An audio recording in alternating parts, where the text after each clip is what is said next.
Hey guys, chances are you've been confused with Century's power scaling in the past, and I don't blame you. Especially in Season 1, shit was all over the place. So, in this video, which took multiple hours to get together, I did my best to make everything make sense with the power scaling in Xenoverse Centuries. I went through each and every single episode of Season 1 and tried to match up the power scaling with accurate multipliers from the actual series. So, we're doing Season 1 for this episode. Please note, I created the series. Everything that's happened, everything that is stated in this video is 100% official. The one thing is that you have to know about this video, I change a lot of things. I pull a lot of shit out of my ass, but I do change things and pull things out of my ass, but it does make things make sense. So, the things that I'm saying in this video are officially canon, even if it was kind of changed from what was happening in the episode stated. Anyway, Episode 1. Now, before Heroes University training started, their power levels of Senzu, Sonic, Ryo, and Ryu were 10,000 for Senzu, 15,000 for Sonic. Ryo has 9,000 and Ryu has 9,000. This is all before any kind of training. Now, stick with me here! I was writing this trying to make the series make sense, and so I kind of rewrote some things. So, the Bojack we see was Bojack's son, Bojack Jr., just going by the name of Bojack, acting the same way his dad did. He looks just like him. This is because if that was the actual Bojack, his power level would have to be in the billions. So, we're writing around some things to make things make sense. Bojack Jr. has a power level of 420,000, and that is the one that destroyed us. His power level is way higher than ours at the time of fighting him, but it will make sense later down the line during the tournament. Episode 2, Majin Buu, when we had to beat him, the thing with that one is that Majin Buu is actually, you know how Majin Buu could have kids in Xenoverse? Basically, this Majin Buu is just one of those. That explains how we could defeat it. This Majin Buu's power level is 135,000. After the Bojack fight, we all got a Zenkai. Senzu went up to 40,000, Sonic 45,000, Ryo 38,000. Ryu is written out of the story. Well, not really written. Kinda left. But during the fight with Buu, Sonic's Kaioken times 2 goes up to 90,000, and a Kaioken times 3 goes up to matching Buu at 135,000. Senzu's full power Masenko that he used to defeat Majin Buu had a power level of 60,000 after he was weakened in the fight. After the fight, they got another small Zenkai with Senzu going up to 42,500, Sonic 47,500, and Ryo 40,500.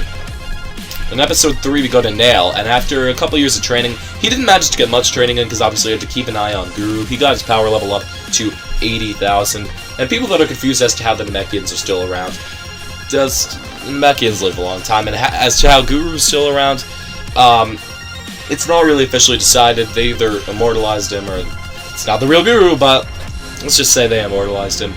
But Senzu in the fight pulls out a charged one-hand Masenko to end it with the power. That power level was 70,000 of that one-handed Masenko, and Sonic and Senzu's combined attack had a power level of 120,000.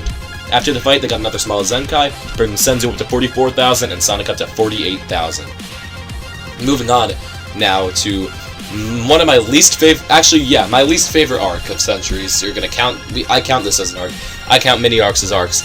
This is my least favorite in Centuries of all time, the Elder Kai's Milk arc. So let me explain one thing first with the villain Sheet. You probably don't remember him, but he had the ability to bring back old villains from the past. The thing is, with Sheet, and the reason we were able to defeat all the villains thrown our way with power levels in the 40,000s, most reincarnates of Sheet are dramatically weaker because Sheet does not have the power to bring back the villains at their full strength. Because Sheet isn't a strong dude, he just has this special ability to bring back people. He does not have the power to bring back people at their full strength. So, a couple villains he could bring back that have a lower power level, that's just because they're weak enough. For example, we fought Zarbon and Dodoria. They had a power level of 21,000, 22,000, just like in the show. Burner and Jace have a power level of 40,000, and Sonic and Ryo managed to beat them, with Sonic's Kaioken having a power level of 96,000. Now, characters like Kid Buu that he brings out. the max that he's not even really bringing out. So Sheet's ability, he doesn't actually bring out the villain. He brings out, like, the essence of Kid Buu. He's there, but it's not, like, actually him. So his power level is only 50,000 because that's all that Sheet could do. Senzu's Warp Masenko to beat it was 70,000 in that fight. A weakened Silent Deborah is also 50,000 because 50,000 is the limit of what Sheet can do, considering he's a very weak person. So Senzu and Ryo both get little Zenkais after that. Senzu goes up to 45,000, Ryo goes up to 42,000. Senzu's full power Masenko had a power level of 70,000, which got them weakened in order for them to win the fight. The androids, obviously, too, had a power level of 50,000. And Sonic, Senzu, and Ryo all stay the same, and they beat the androids due to pulling out strong attacks that are able to weaken them. Golden Frieza was also brought back with the power level of 50,000. It's just that he had an intimidation factor. And he obviously died when he killed Sheet, because if you bring back the person that brought you to life, then you're going to die too.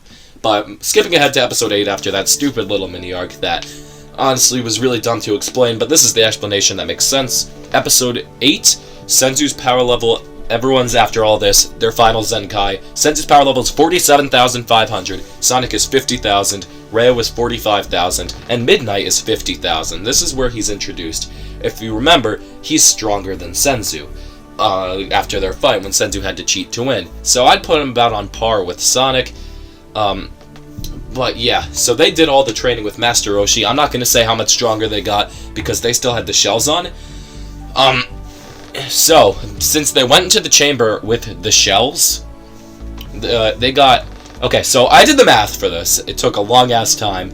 So, basically what I did, I found out Goku's power level before and after the Hyperbolic Time Chamber as a Super Saiyan.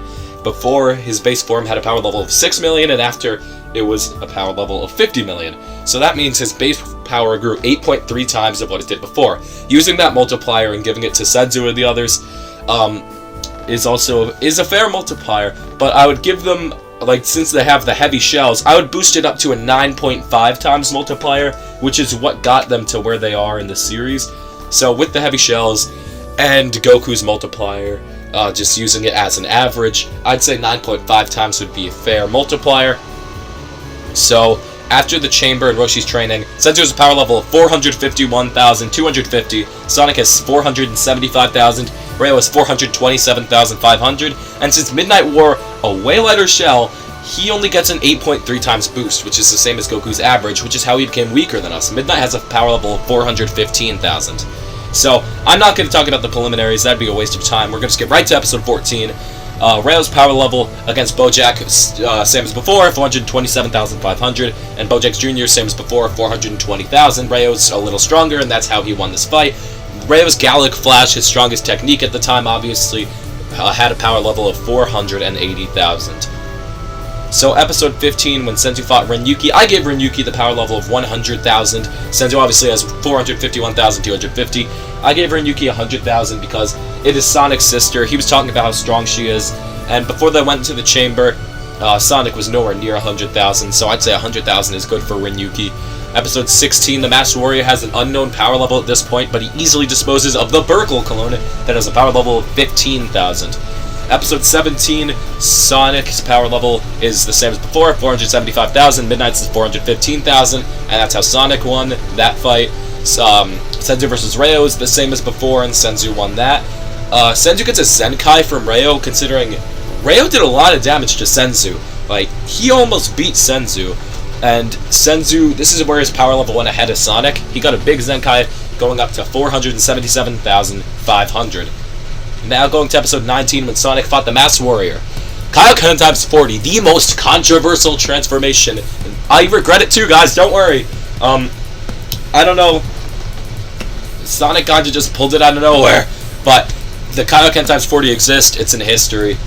We have to live with that. So I'm going to explain it the best I can. So the technique, since this is centuries upon it being like discovered and used, the Kaioken has gotten easier to control over the years. People get upset about the Kaioken times 40 saying it's close to Super Saiyan, but what people don't understand is, yes, it's really close to Super Saiyan Grade 1, but the grades after that are far beyond. Like, Super Saiyan grades 2, 3, and 4 are way, way above just a 50 times multiplier. They give you way more benefits than that.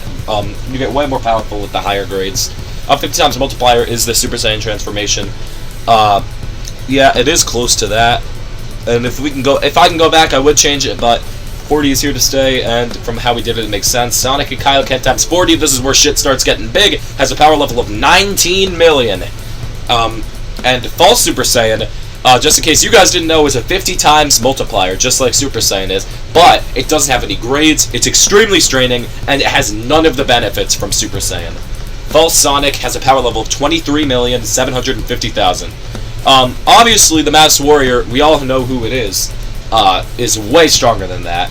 But during this tournament, he is heavily suppressed and decides to only use a power of 30 million. So after that fight, in episode 20 through 22 with the Senzu versus Masked Warrior fight, Senzu trained a little bit, getting a small power boost, bringing his power up to 478,000 before the fight. Now, the Masked Warrior is suppressed heavily. He's deciding to use 30 million. He's sticking to that number.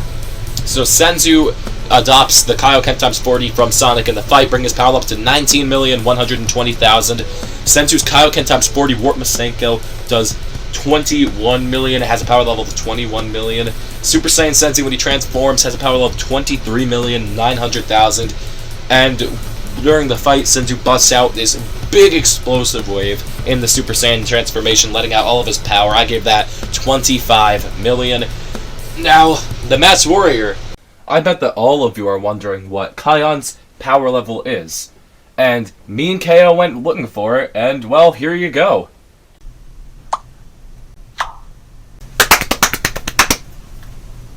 But in all seriousness, there was no way to find Kaion's power level because Kaion's a little bit weaker than Beerus, so if we wanted to find Kaion's power level, we would have to find Beerus' power level, which there is no official reading of Beerus' power level. Some of you are going to be like, yes, there is in the comments, but no, there's no official ones, no matter what ones you've seen online or at any wiki, there's no official Beerus level, so we can't give Kaion an official number. Just know he's a little bit below Beerus, and that's where we would put him. But I thank you for watching this power scaling video. Seasons 2 and 3 soon to come. I've been Jack from the site Saint, and I'll see you next time.